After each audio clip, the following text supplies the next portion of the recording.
Hey, man of the Mayhem here, and today we are back looking at the Kiisu V4B again. So here's the board in all its glory. As you can see here, we're rocking a Tron case from troncases.com, and we also have our GPI header on there as well.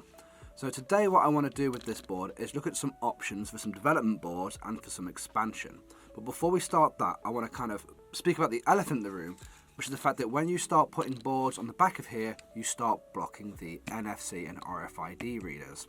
So unless you're running a smaller dev board like this Slim Shady from Rabbit Labs, then you're going to struggle to actually get a read off there.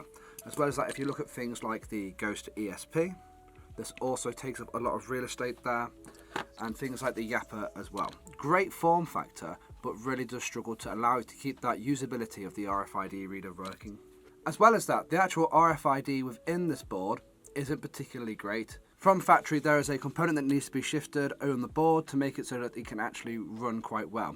But anyone who's want to work with surface mounted components is just straight out of luck. So to help demonstrate this, what I'll do is if I go on to NFC now and I crack open a read, we'll flip the board upside down to where the reader is, and we're going to use my Midwest Gadgets field detector. As you can see, the field isn't very strong at all, and it's quite sparsely spread around the board. So we've got a couple of hotspots like here, and not much else. So as you can see, it's really struggling to kind of find where it is to actually get a good decent read. So what Hamspiced for Midwest Gadgets has done is he's developed a couple of boards. So the first one I'll talk about is the Kiisu Discovery. So this is the Kiisu Discovery here. And what this does is it uses Midwest Gadgets' signature technology to actually refocus the RFID signal and make it stronger in one particular point. So let's just cancel this read that's going on right now.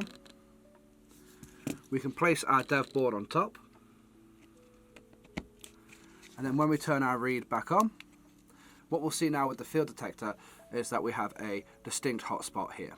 So see how we have these much brighter lights in a much more focused area? That's going to give us a much cleaner read and write when it comes down to doing our RFID. But what this also does is it leaves open the rest of the pins for GPIO to actually start doing some experimentation.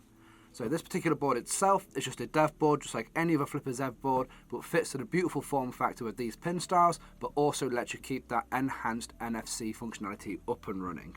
The second board that Hamspiced has been working on is the Kisu Explorer Protoboard as well.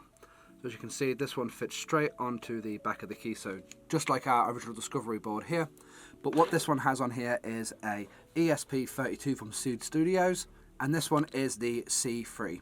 Hamspiced is also doing a range with the C6 on, and if Seed Studio release a C5 in the same style and same format, he will also be putting one of those on there as well. And as you can see with this small Seed ESP32, we've got our reset button, we've got our boot button, and we've also got a little adapter here where we can get an SMA connector on there to put any external adapters we want. And once again, if I just flip this over and put it into NFC read mode, you'll see that we've now added Wi-Fi capability to our Kiisu, and at the same time we've also kept that functionality of that really highly focused RFID read and write here.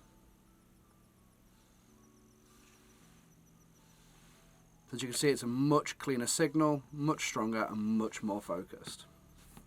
So of course this at the end of the day is an ESP32, so if we just nip into our apps here, we should be able to go to our GhostESP, and on here I've currently got GhostESP flashed. So once again, we've taken that Kiisu board with that really nice small form factor, managed to add Wi-Fi to it and just make it a much more usable thing. So as you can see at the moment, this particular board hangs off quite precariously, but what you will find that if you come over with me to the Tron website, I can show you that there's already a solution in place for that. So as you can see here on the Tron cases Tindy page, Tron has got some lovely examples of this particular board's case.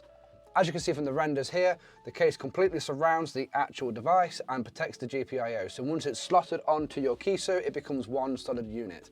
But as you can see here, our actual field enhancer is still available to use, and we've also got that external antenna attached there as well. So here's some more pictures just showing the detail that Tron has been putting into these cases. And as you can see, it fits absolutely beautifully with the aesthetic that you're trying to get with that Kiisu board.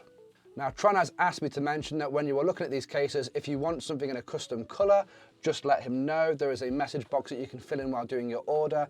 And also, if you want to have a custom logo or custom designs on there as well, just let him know. He's very happy to work with you to get the exact design that you want in the right colour with the right logos at the right time.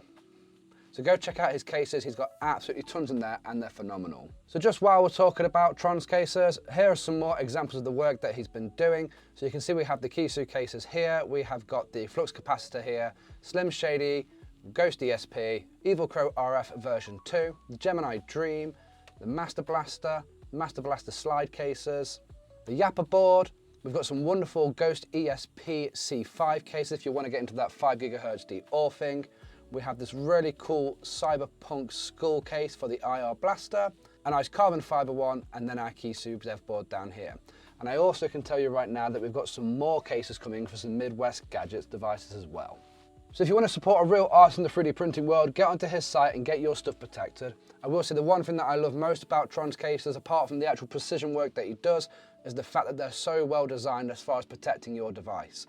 Those pin sliders are absolutely phenomenal, and I truly feel safe throwing all of my dev boards just into my pocket with anything that's in there, knowing they're not going to get damaged or any bent pins. So if you're interested in either of these boards, these will be dropping on Thanksgiving as part of a Black Friday sale. They'll be available on the midwestgadgets.org website, and you'll be able to catch them there. If you want to get some money off, use my promo code, which is Magic Smoke. Help us apply some pressure and let it click into place. Whoa! Magic smoke, magic smoke, magic smoke. Make sure you act fast because there is only 20 of the Explorers and there is only just under 100 of the Discoveries. So if you're interested, act on it soon. So I really hope you enjoyed that little deep dive into these two new boards. If you want to support Hamspiced, make sure you go support him. If you want to go get yourself a Kiisu, head over to the Kiisu website as well. If you're looking for any case for your devices, just get in touch with Tron for his Tindy store and he'll be happy to help make what you need to protect your devices. Right, I hope you enjoyed that. Happy hacking. Catch you next time.